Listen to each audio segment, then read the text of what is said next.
ഈ ഗ്രാഫ്റ്റ് ചെയ്യാൻ നേരത്ത് നമ്മളൊരു ഗ്രാഫ്റ്റ് ചെയ്യണം. അപ്പോൾ അത് അതിൻ്റെ നമ്മൾ കൈയൊക്കെ നല്ലപോലെ കഴുകണം. ഇതല്ലേ പിന്നെ സ്പ്രേ ഒക്കെ വെച്ച് ഇത് നല്ല കഴുകണം. ഇതല്ലേ നല്ല തുടക്കണം കൈ. അപ്പോൾ കൈയൊക്കെ സാനിറ്റൈസൊക്കെ നല്ലപോലെ വൃത്തിയാക്കണം. ഇതല്ലേ എന്നിട്ട് ഗ്രാഫ്റ്റ് ചെയ്യാവും. അല്ലെങ്കിൽ ഗ്രാഫ്റ്റ് ചെയ്യുമ്പോൾ ഇതിൻ്റെ ഫംഗസ് കയറി കഴിഞ്ഞാൽ കേടായി പോകും.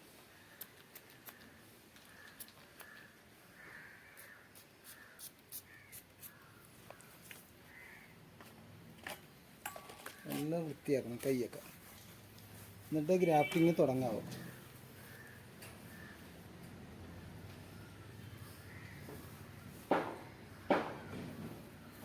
അല്ലെങ്കിൽ ഫംഗസ് കയറും എല്ലാത്തിലും.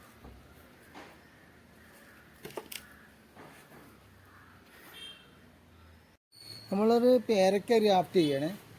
ഇത് ഗ്രാഫ്റ്റ് ചെയ്യണമെങ്കിൽ ഇപ്പോൾ ആ ഗ്രാഫ്റ്റ് ചെയ്യുന്നതിന് മുമ്പ് നമ്മൾ ഈ ഇത്തിരി DAP ഇതുണ്ട്, DAP ഉണ്ട്. ഇത് ഇത്തിരി ഇട്ട് കൊടുക്കണം, നല്ലതാണ്. അപ്പോൾ ഗ്രാഫ്റ്റിങ് പിടിച്ചു വരാനായിട്ട് ഒരു സാധ്യത കൂടുതലാണ്. ഇത് കണ്ടോ, ഇട്ട് കൊടുക്കണം ഇത്ര. അത് കഴിഞ്ഞ് ഇത് ഇത്തിരി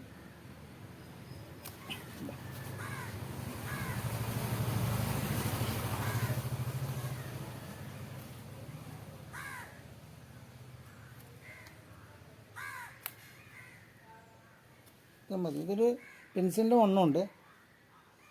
ഇത്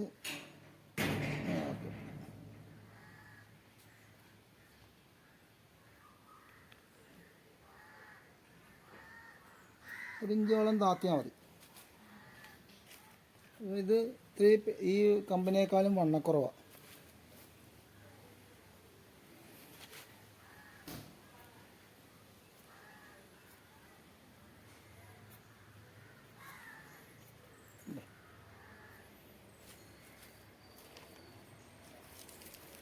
പറ്റി വയ്ക്കുക.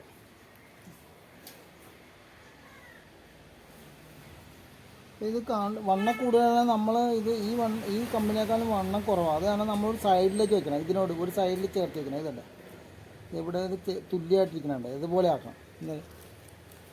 ഇത് കെട്ടുക. ഇതാണ്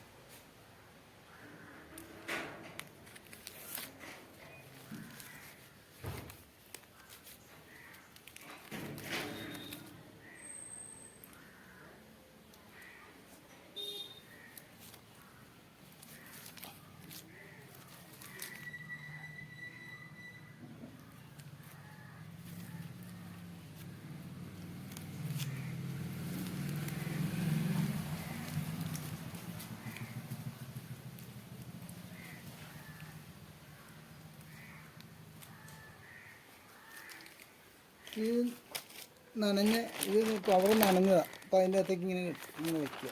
ഇത് കെട്ടുക.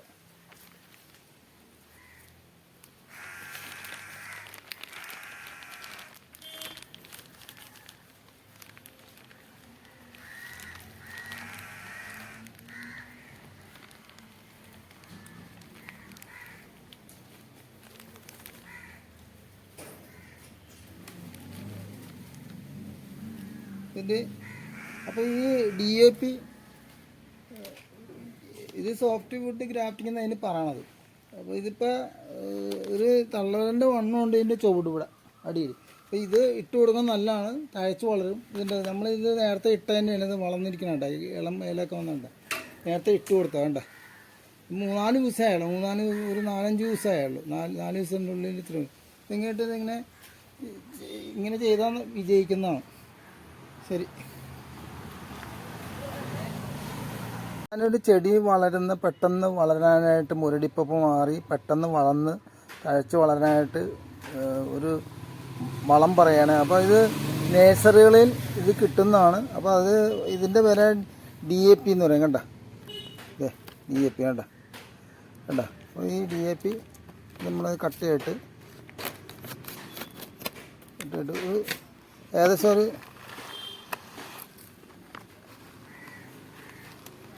അതാണിത്. കണ്ട, ശ്രദ്ധിക്കും വായിച്ചാൽ അറിയാം. കണ്ട, ഡൈമോണിയം ഫോസ്ഫേറ്റ് എന്നാണ് അതിൻ്റെ പേര്. എന്താ ഇത് പച്ചക്കറികളിലും മറ്റേ ചെടികളിലൊക്കെ പെട്ടെന്ന് പൂക്കാനും നല്ലപോലെ മുരടിപ്പൊന്നും വരെ കൂടുതൽ ആൾ നിലനിൽക്കുന്ന ഒരു വളമാണിത്. അത് എങ്ങനെ ഇടേണ്ടത്? ഇത്രയും ഭാഗം നമ്മൾ ഇത്ര ഒരു ചെടിക്ക് ഇത് ഇത്ര ഉണ്ട്, ഇത്രയും ഭാഗം ഇങ്ങനെ ഇട്ട് കൊടുക്കുക. ഇതുണ്ട്, ചുറ്റിനും ഇങ്ങനെ ഇട്ട് കൊടുക്കുക. അപ്പോൾ അതങ്ങനെ അങ്ങനെ വളർന്നാണിത്. ഞാനൊരു 3-4 ദിവസം മുമ്പ്, ഒരു 4 ദിവസം മുമ്പ് ഇട്ടാണ് കണ്ടത്. വളർന്നിരിക്കുന്നുണ്ട്, അതിൻ്റെ കൂമ്പൊക്കെ വളർന്നിരിക്കുന്നുണ്ട്. അപ്പോൾ ഏത് ചെടിക്കൊക്കെ നല്ലപോലെ മുരടിപ്പ അതൊക്കെ ഉണ്ടാകുമ്പോൾ വരുന്ന ഒരു ഇത് വളമാണിത്. ഇത് ബസവളച്ചീരയാണ്, പിന്നെ പൂച്ചെടിയാണ്. കണ്ട ഇത് മറ്റേ 10 മണി പൂവില്ലേ, ഇത് അതുപോലെയുള്ളൊരു പൂച്ചെടിയാണ്. അതിനൊക്കെ നല്ല തഴച്ച് വളരണം. കണ്ട ഇതിങ്ങനെ നേരത്തെ ഇത്രയും പടർന്നിട്ടില്ലായിരുന്നു. ഈ ഈ ഈ DAP ഇട്ട് കൊടുത്തോടുകൂടിയാണ് ഇങ്ങനെ ഇത്ര ഇട്ടാൽ മതി. എടുത്ത് തഴച്ച് വളർന്നത്. കണ്ട നല്ല തഴച്ച് വളർന്നുണ്ട്. കേട്ടോ പടർന്ന് പന്തലിച്ചിരിക്കുന്നുണ്ട്. നിങ്ങൾ ഒന്ന് ട്രൈ ചെയ്താൽ മതി. ഈ മാവിനൊക്കെ ഇട്ട് കൊടുക്കാതെ മാവിൻ്റെ കിളുത്തുണ്ട്. മാവിനൊക്കെ ഇത് ഇത്ര ഇട്ട് കൊടുത്താൽ മതി. കണ്ട ഇതുപോലെ ഇത്ര ഇങ്ങനെ ചുറ്റും ഇട്ടിട്ട് വെള്ളം ഒഴിക്കണം. അപ്പോൾ നമ്മൾ അതിൻ്റെ പുറമെ ഇത് സൂഡോമോണസും ട്രൈക്കോഡോമയൊക്കെ ചേർത്ത് വളമൊക്കെ ഇത്രയും ഇട്ടിരിക്കും. അപ്പോൾ ഇത്രയും നമ്മൾ ശ്രദ്ധിക്കാതെ വരുമ്പോൾ വളക്കുറവ് വരുമ്പോൾ ഇങ്ങനെ ചെയ്താൽ മതി. കണ്ട വന്നിരിക്കുന്നുണ്ട്. ഇപ്പം ഞാനിത് വെള്ളം ഇത്രയും ഒഴിച്ചിട്ടില്ലായിരുന്നു, ഞാൻ ഇത്ര വാടി നിൽക്കണം. നമ്മൾ പേരയ്ക്ക് ഇട്ട് കൊടുത്തിട്ടുണ്ട്. അത് പേരയുടെ ഇളം കണ്ട, ഇത് കണ്ട കിളിത്തിരിക്കണ്ട, ഇത് കണ്ട. അപ്പോൾ ഞാനൊരു 3-4 ദിവസം കൊണ്ട് ഇട്ട് കൊടുത്താണ്. ഇതുപോലെ ഇത്ര ഇട്ട് കൊടുത്താൽ മതി. ഇത്ര ഇങ്ങനെ ഇട്ട് കൊടുത്തിട്ട് മണ്ണിട്ട് മൂടുക. പിന്നെ തേരയുടെ വണ്ണം കണ്ട, അതിൻ്റെ ഒരു ചെറുവരൻ്റെ ഒരു നമ്മുടെ ഒരു തള്ളവരൻ്റെ അടുത്തോളം വണ്ണമുണ്ട് ചൂടിന്.